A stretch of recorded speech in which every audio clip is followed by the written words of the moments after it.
Good evening. Josh Denton, 110 Brewery Lane, apartment 312, Portsmouth. I have one word for you tonight: transparency. Without campaign finance disclosure from Revisit McIntyre, tonight's emergency meeting has absolutely zero transparency. For the past 2+ years, the city of Portsmouth, the people of Portsmouth, have been caught in a measuring contest between several developers. First one being Mr. Michael Kane. He went through a fair, transparent bidding process. The second one being Mr. Simchek.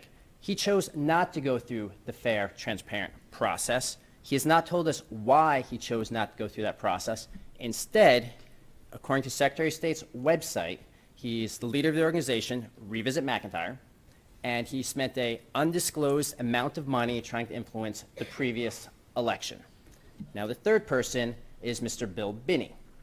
Mr. Bill Binney also chose not to go through the fair, transparent process, and in the week prior to the last election, held an election night rally where the majority of you at the stage were present. And he told the audience, if you want to see my plan, vote out the incumbents and vote for the Revisit McIntyre slate, essentially.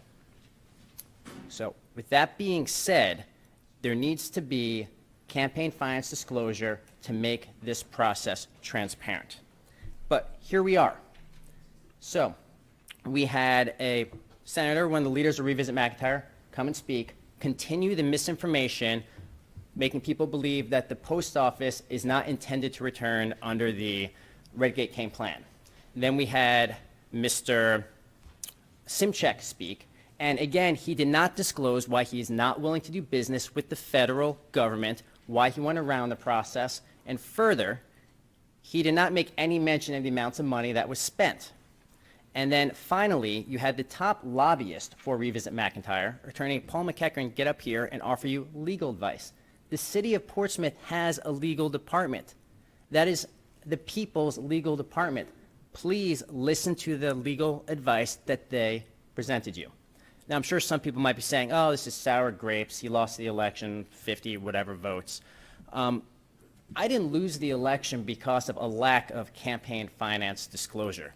I lost the election because I couldn't relate to the McIntyre issue. What I said over 6 months ago, the night that I voted to not take action on the Revisit petition, what I said throughout the campaign, what I'm saying tonight is our house is on fire. We are on the brink of war with Iran. I cannot relate to all this outrage over a building, but please, moving forward, seek transparency in this process. Thank you. Thank you.